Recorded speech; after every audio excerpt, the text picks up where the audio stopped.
আজকে তোমাদের সাথে শেয়ার করলাম বাড়িতে থাকা কিছু উপকরণ দিয়ে, কিছু মুড়ি দিয়ে কীভাবে মুড়ির কাটলেট বানিয়ে নেওয়া যায়। তো আমি দেখো এখানে সব উপকরণ নিয়ে নিয়েছিলাম। তো তারপরে এগুলোকে আমি ছাড়িয়ে নিয়েছি। পেঁয়াজটা কুচি করে নিয়েছিলাম, আদাটা গ্রেট করে নিয়েছিলাম, আলুটা গ্রেট করে নিয়েছিলাম, ধনেপাতাটা কুচি করে নিয়েছি, আর কাঁচা লঙ্কা কুচো করে নিয়েছি। তো তারপরে মুড়িগুলো আমি জলের মধ্যে ধুয়ে নিচ্ছিলাম। তো এখান থেকে যে কালো মুড়িগুলো আছে, কালো মুড়িগুলো অবশ্যই তোমরা বেছে ফেলে দেবে, না হলে মুখে লাগলে তেতো লাগতে পারে।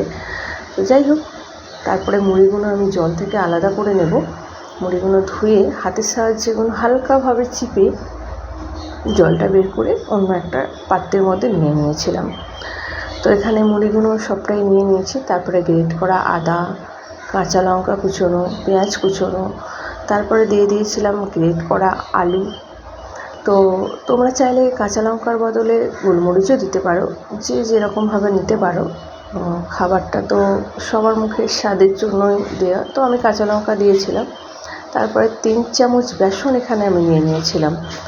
বেসন নেওয়ার পরে আমি 2 চামচ চালের গুঁড়ো নিয়েছিলাম। একদম ঘরোয়া উপকরণ দিয়ে খুব সুস্বাদুভাবে এটা বানানো যেতে পারে, অসাধারণ খেতে। তারপরে 1/2 চামচ লঙ্কা গুঁড়ো, 1/2 চামচ হলুদ গুঁড়ো, পরিমাণ অনুযায়ী নুন, আর একটু মশলা নিয়ে নিয়েছিলাম, যেটাকে চাট মশলা বলা যেতে পারে।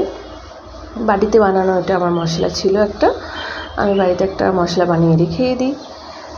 তো সেটা আমি দিয়েছিলাম, সব রকম মশলা দিয়ে, জিরে, ধনে, মৌরি। দেখো এটা মেখে 5 মিনিট আমি রেখে দিয়েছিলাম। তো তারপরে 5 মিনিট রাখার পরে এটাই যে যেভাবে শেপ দিতে পারবে, তো পুরোটাই নিজের ওপরে। তো আমি প্রথমে শেপ দিয়ে দিয়েছিলাম, তারপরে কিন্তু একটা চালের গুঁড়ি দিয়ে একটুখানি হাতে মেখে শেপগুলো দিয়েছিলাম। ওপরটা একটু চালের গুঁড়ি মাখানো হয়ে গেল, তাহলে কড়কড়ে ভাব যে একটা আসে, তো ওটা ভালো খেতে লাগবে। তোমরা চাইলে এমনিও বানাতে পারো, আর চালের গুঁড়ি দিয়ে বানাতে পারো হাতে।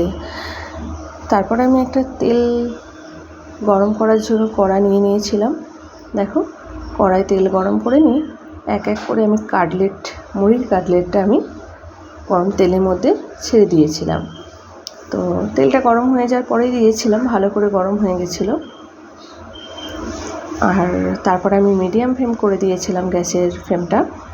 আর দেখো এখান থেকে কিন্তু একটা মুড়ি ছেড়েও যাচ্ছে না, কোনো কিছু ছেড়ে যাচ্ছে না, এত সুন্দরভাবে হয়েছে। তো তারপরে এটা উল্টে নিয়েছিলাম, আর মিডিয়াম ফ্লেমে ভেজেছি, কারণ হচ্ছে যাতে ভেতর থেকে জিনিসটা ভালোভাবে ভাজা হয়, সেদ্ধ হয়, খেতে যাতে সুস্বাদু লাগে, আরও কোনো কাঁচা না থেকে যায়। তোমরাও এরকম বাড়িতে বানিয়ে অবশ্যই খেতে পারো।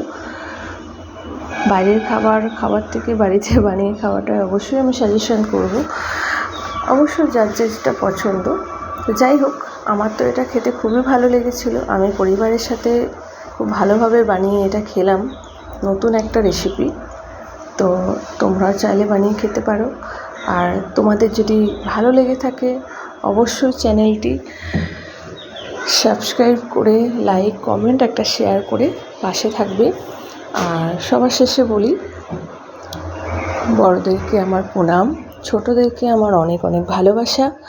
সবাই সাথে থাকবেন সর্বদাই, যেমন আমাকে ভালোবাসছেন এইভাবে ভালোবেসে যাবেন। সবাই ভালো থাকবেন, সুস্থ থাকবেন, সাবধানে থাকবেন। যাই হোক, গল্প করতে করতে আমার বাকি কাটলেটগুলোও কিন্তু ভাজা হয়ে গেল। দেখো উল্টে আমি ভেজে নিয়েছিলাম। তো বাচ্চা বড় সবাই এটা খেতে পারে, কোনো অসুবিধে নেই। তো এটা এবারে গরম গরম যে যেভাবে সার্ভ করতে পারো, সসের সাথেও খেতে খুব ভালো লাগবে, আর স্যালাডের সাথেও খেতে ভালো লাগবে। স্যালাড সস দুটোই খাওয়া যেতে পারে একসাথে, কোনো ব্যাপার না। তো আমরা নিয়ে নিয়েছিলাম পেঁয়াজ, কারণ আমার হাজব্যান্ড সস খেতে ভালোবাসে না, তাই জন্য পেঁয়াজের সাথেই আমরা কিন্তু এটা খেয়ে নিয়েছিলাম গরম গরম। দেখো ভেতর থেকে কীরকমভাবে সুন্দর হয়ে গেছে, রেডি।